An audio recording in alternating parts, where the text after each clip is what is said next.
오늘은 예수님께서 십자가에 달려 죽임을 당하신 날을 기억하는 성금요일입니다.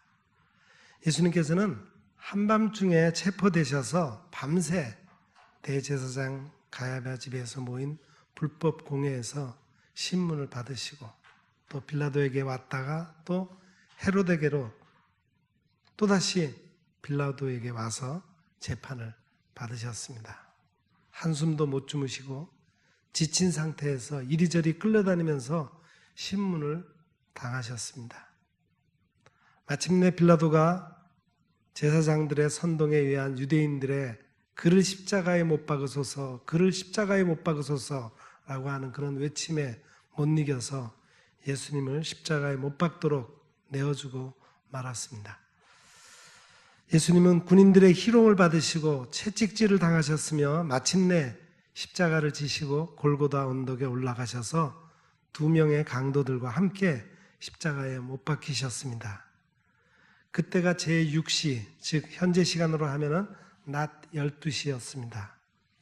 누가의 기록에 의하면은 예수님은 십자가 위에 달리신 지 3시간 만에, 즉 오후 3시에 숨을 거두셨습니다. 예수님께서는 십자가에서 우리를 위해 7마디를 하셨습니다. 오늘 예수님의 죽음을 묵상하는 이 시간에 예수님께서 십자가상에서 하신 말씀을 묵상하면서 우리에게 들려주시는 메시지를 듣고자 합니다. 예수님께서는 가장 먼저 용서의 메시지를 주십니다.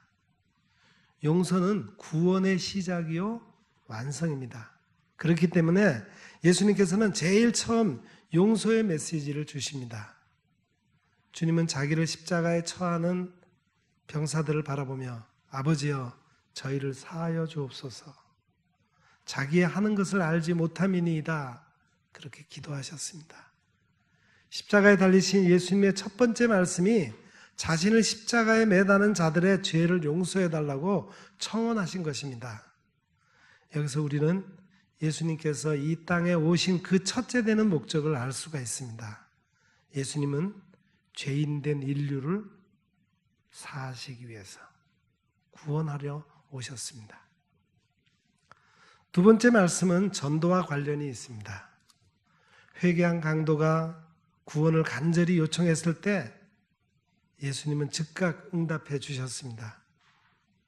여러분이 힘들고 괴로울 때 이 메시지를 반드시 기억하십시오. 두 강도 중 하나는 예수께 말하여 내가 그리스도가 아니냐, 너와 우리를 구원하라, 내가 남은 구원하고 자신은 구원할 수 없느냐, 이렇게 조롱했습니다. 이에 반대편의 한 강도가 그를 책망하며 내가 동일한 정죄를 받고서도 하나님을 두려워하지 아니하느냐, 우리는 우리의 행한 일에 상당한 보응을 받는 것이 당연하지만 이 사람의 행한 것은 옳지 않은 것이 없다, 그렇게 말하면서 예수여 당신의 나라에 임하실 때 나를 생각하소서 했습니다. 이에 주님께서는 내가 오늘 나와 함께 낙원에 있으리라 하신 것입니다. 여기서 우리는 내 이웃을 사랑하라 하신 말씀을 생각하게 됩니다. 우리는 늘 나를 위하고 나를 사랑하는 자가 내 이웃이라고 생각을 합니다. 그러나 주님은 악행을 일삼다가 사형을 당하는 강도를 자기의 이웃으로 삼으셨습니다. 이는 그 누구라도 어떤 순간에라도 예수를 영접하는 자는 그리스도와 함께 낙원에 있을 수 있다는 것을 말씀하신 것입니다. 여기 낙원이란 믿는 자들이 들어가 부활을 대기하는 장소입니다. 그는 지금 그리스도와 함께 있어 예수께서 그의 나라에 임하실 때를 기다리고 있는 것입니다. 세 번째 메시지는 참으로 인간적인 메시지입니다. 예수님은 위대한 일을 하고 계셨지만 육신의 어머니를 잊지 않으셨습니다. 우리는 큰 일을 할지라도 그 일이 가정보다 크지 않습니다. 여러분, 가정을 지키십시오. 예수님은 십자가에 못 박혀 돌아가시면서 사랑하는 제자 요한에게 어머니를 부탁하십니다. 여기서 우리는 자신의 몸으로 낳은 아들이 사람들에게 조롱당하고 채찍을 맞고 가시면류관을 쓴 채 십자가에 못 박히는 장면을 목격하고 있는 어머니 마리아를 생각해 보아야 합니다. 자신이 낳은 아들의 십자가 처형을 두 눈으로 목격한 어머니의 마음을 헤아려야 할 필요가 있습니다. 그리고 이제 육체를 떠나 하나님께 가는 아들로서 아직 세상에 남아 살아야 할 어머니를 모셔야 할 의무가 그에게 있었습니다. 이에 주님은 그의 사랑하는 제자 요한을 가리키며 여자여 보소서 아들이니이다 말하고 그 제자에게 보라 내 어머니라 하셨습니다. 주님은 먼저 죄인들의 용서를 구하셨고 다음에 육친의 어머니의 안녕을 당부하신 것입니다. 네 번째 말씀이 절정이 되는 말씀입니다. 예수님은 온 인류를 구원하시기 위해 십자가를 선택했지만 십자가를 지는 것은 쉬운 일이 아닙니다. 예수님은 십자가를 쉽게 지신 게 아니에요. 하나님이 자신을 버렸다는 그 아픔과 괴로움이 예수님에게 있으셨습니다. 예수님은 엘리 엘리 라마 사박다니라고 외치셨습니다. 예수님은 고뇌 중에도 나의 하나님이라는 말을 잊지 않으셨습니다. 나의 하나님 어찌하여 나를 버리셨나이까? 하나님이 자신을 버린 것 같은 절대 고독과 외로움 속에서도 예수님은 나의 하나님이라고 했습니다. 어찌하여 저들을 이렇게까지 사랑하십니까? 라는 말이기도 합니다. 이 어찌하여라는 구절은 많은 질문을 가능케 하는 구절입니다. 예수님은 분명히 자신이 세상 사람들의 죄를 지고 가시고 계시다는 것을 아셨습니다. 그런데 왜 어찌하여라는 말씀을 하시는 것일까요? 이 구절은 예수님께서 생생하게 지금 경험하고 계시다는 것을 단적으로 보여주시는 구절입니다. 예수님께서 죄인들의 모든 죄를 지고 가시는 것은 단지 형식적이거나 법적인 의미만이 아니라 죄인으로서 하나님으로부터 단절되는 그 버림을 경험하고 있다는 것입니다. 마치 우리가 사과는 맛있다는 것을 알지만 실제 사과를 먹으면 맛있다라는 말이 나오는 것과 같습니다. 실제를 경험하는 것입니다. 예수님은 자신이 모든 인간의 죄를 뒤집어쓰고 죽으시는 것을 아셨습니다. 예수님은 자신이 죄인이 되심으로 하나님으로부터 버림받는 것도 아셨습니다. 그러나 실제로 죄인이 되셔서 하나님으로부터 잠시이지만 버림을 받을 때 아주 아프셨다는 거예요. 그 아픔은 버림받은 자의 절규가 나오게 하셨습니다. 어찌하여 나를 버리셨나이까? 예수님은 실제적 체험에서 아파하시며 어찌하여를 외치셨는데 우리는 오늘날 그 큰 신비에 감사하여 어찌하여를 외쳐야 합니다. 어찌하여 예수님께서 그 모든 고통을 받으시면서 우리를 구원하셨는지 우리도 실제적으로 느끼며 어찌하여를 고백해야 하겠습니다. 예수님께서 십자가에서 그렇게 죄인으로서 고통스러워하시며 외치신 것은 그분이 우리의 모든 죄짐을 지셨다는 것을 의미합니다. 죄인의 아픔까지도 경험하신 것입니다. 이 사실이 어찌 그리 황송한지요. 다섯 번째 말씀은 내가 목마르다입니다. 오늘 본문 말씀 우리 다시 보시겠습니다. 28절 그 후에 예수께서 이 모든 일이 이미 이룬 줄 아시고 성경으로 응하게 하려 하사 이르시되 내가 목마르다 하시니 고뇌는 고통이 따르기 마련입니다. 예수님도 육체의 한계에 부딪히셨습니다. 하나님이셨지만 인간의 모습으로 오셨기 때문에 우리와 같이 한계가 있습니다. 예수님께서는 십자가에서 물과 피를 다 쏟으셨습니다. 이제는 그의 생명이 신락같이 짧아졌습니다. 예수님은 목마르다 하셨습니다. 예수님은 목마른 수많은 영혼에게 생수를 주셨습니다. 병든 자를 고쳐주셨고 외로운 자의 위로가 되셨고 소외된 자의 친구가 되어주셨습니다. 그랬던 분께서 십자가 위에서 목마르다라고 하셨습니다. 이 말이 예언의 응답이라고 성경은 말합니다. 시편 22편 14절 이하를 보면은 예수님이 십자가에 달리신 것을 이렇게 묘사합니다. 나는 물같이 쏟아졌으며 내 모든 뼈는 어그러졌으며 내 마음은 밀랍 같아서 내 속에서 녹았으며 내 힘이 말라 질그릇 조각 같고 내 혀가 입천장에 붙었나이다.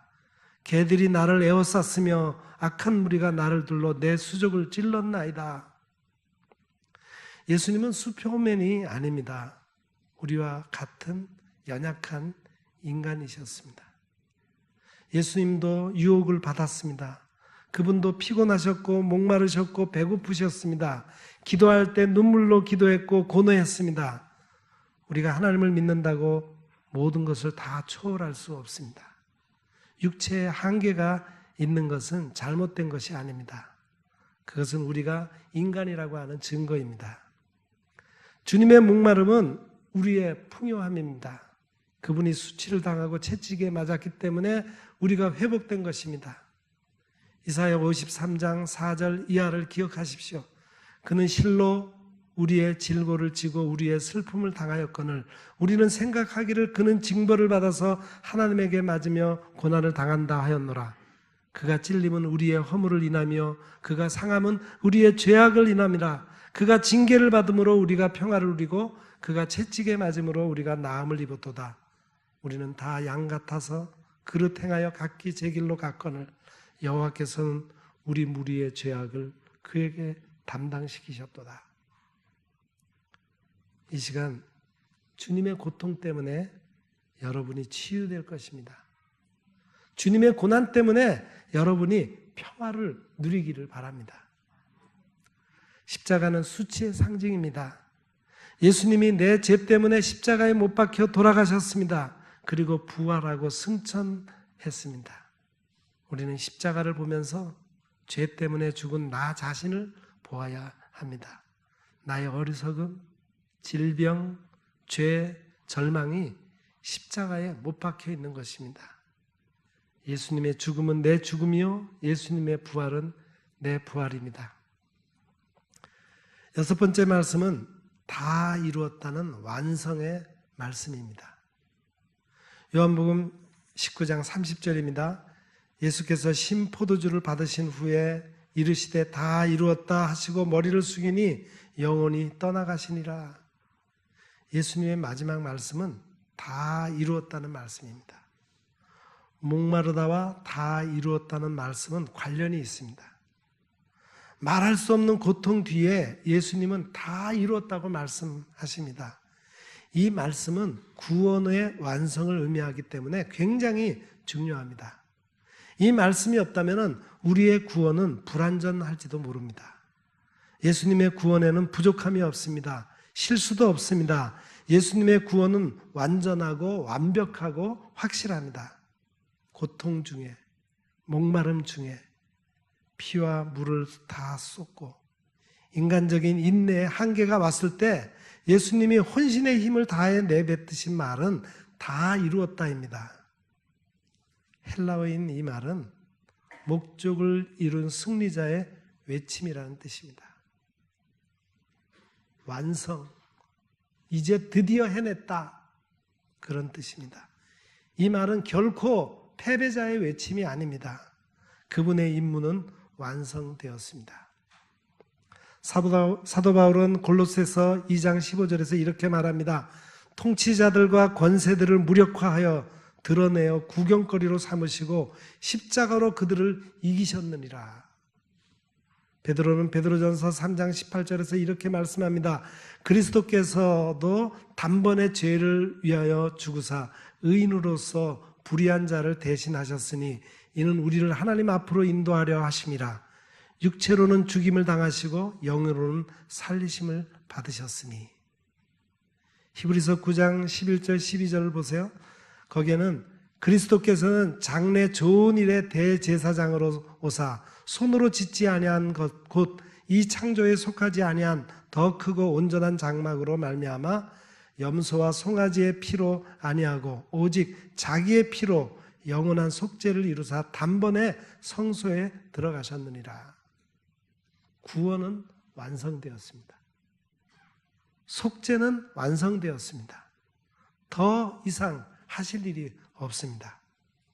그래서 여러분과 저가 단번에 완전히 구원받았습니다.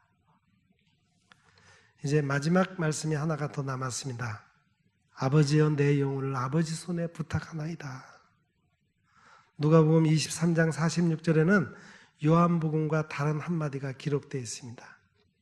예수께서 큰 소리로 불러 이르시되 아버지여 내 영혼을 아버지 손에 부탁하나이다 하고 이 말씀을 하신 후 숨지시니라. 요한복음과 누가복음에서 각각 영혼이 떠나가시다, 숨지시니라 라고 기록한 것으로 짐작해 보면은 이 6번째 말씀과 7번째 말씀은 동시에 하신 것 같습니다. 이 누가복음의 말씀을 들으면 예수님의 죽음은 완전한 승리임을 알 수 있습니다. 예수님에게 순종, 믿음, 의탁, 겸손 등을 느낄 수가 있습니다. 이것은 우리가 죽을 때의 자세를 가르쳐 줍니다. 우리도 언젠가는 죽습니다. 그때 예수님처럼 이 말씀을 하시기 바랍니다. 죽음에 대한 미련이나 불안, 안타까움이 없습니다. 어떤 사람은 죽지 않으려고 발버둥 칩니다. 얼마나 불쌍하고 초라한 모습입니까? 우리는 찬송을 부르면서 내 영혼을 하나님 손에 부탁합니다 라고 죽으면 얼마나 좋겠습니까? 천국, 아버지에 대해서 확신하십시오. 이렇게 주님은 운명하셨습니다. 진짜로 돌아가셨습니다. 부활을 믿지 않는 사람들은 예수님이 기절했다고 말합니다. 아닙니다. 실제로 죽으셨습니다. 그래서 3일 동안 무덤에 있었습니다. 사랑하는 성도 여러분, 죽으면 끝입니까? 죽음은 영혼을 여는 문입니다. 영혼의 시작이에요. 그래서 그리스도인은 죽음을 두려워하지 않습니다. 우리는 예수님을 통해 놀라운 죽음, 영원한 죽음, 아름다운 죽음을 받습니다. 우리는 부활주일에 영광스러운 부활의 복을 누릴 것입니다. 현재 받은 고난은 장차 올 영광과 비교할 수 없습니다. 이 세상에서 당하는 고통과 아픔과 실망과 좌절과 부조리와 절망의 벽을 넘으십시오. 무덤에 던져버리십시오. 여러분은 주님과 함께 다시 살 것입니다. 주님과 함께 영생 복락을 누릴 것입니다. 미국의 한 해변에서 갈매기에게 매일 새우를 주는 한 할아버지 이야기입니다. 하루도 빠짐없이 갈매기들에게 새우를 던져주었습니다. 새우가 비쌀 때에도 예외 없이 그 할아버지는 한 양동이로 새우를 가져다가 갈매기들에게 나눠줬습니다. 왜 그럴까? 사람들은 의아해했고 미쳤다는 소문까지 났습니다. 그러나 후에 사람들은 그 할아버지의 사연을 듣게 되었습니다. 그리고 아무도 그 할아버지를 이상하다고 하는 사람이 없게 되었어요. 그 사연은 그 할아버지가 청년이던 시절로 돌아갑니다. 그 할아버지가 청년 시절에 바다에 나갔다가 배가 파선이 되어서 통나무 하나에 의지한 채 바다에 떠다니게 되었어요. 통나무에서 굶주리며 거의 죽을 지경이 되어 삶을 포기하고 있을 때 한 갈매기가 와서 그에게 먹을 것을 갖다 줬습니다.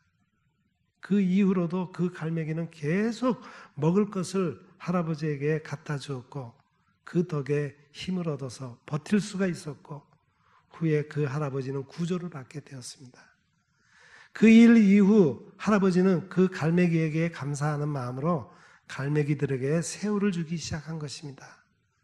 그때 갈매기가 어떤 갈매기인지 모르지만 혹 그 갈매기가 와서 새우를 먹을 수 있다는 생각을 가지고 하루도 빠짐없이 그 일을 하게 된 것이죠. 그 할아버지는 은혜를 알았던 겁니다. 그 은혜에 보답하기 위해 그 일을 했던 것이죠. 오늘 우리는 예수 그리스도의 은혜를 압니다. 그 은혜로, 그 처절한 사랑으로 우리가 구원받았음을 알고 있습니다. 그런데 오늘 우리는 새우를 주고 있는지요? 오늘 우리는 그 사실을 잊어버리고 있지는 않은지요? 매일 새우를 주던 그 할아버지와 같아야 하는 것은 아닌지요?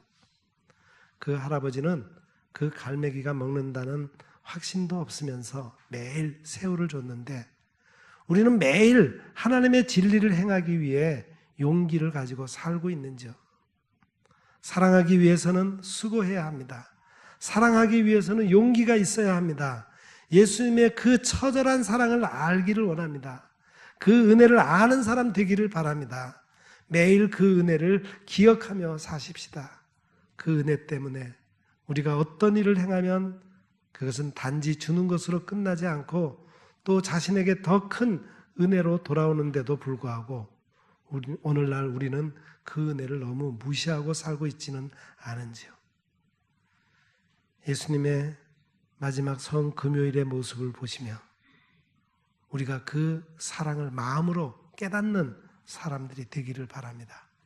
마음으로 깨달은 자가 되어서 예수님의 사랑과 진리를 위해 용기 있게 하루하루를 사는 아름다운 백성이 되기를 기원합니다. 기도하겠습니다.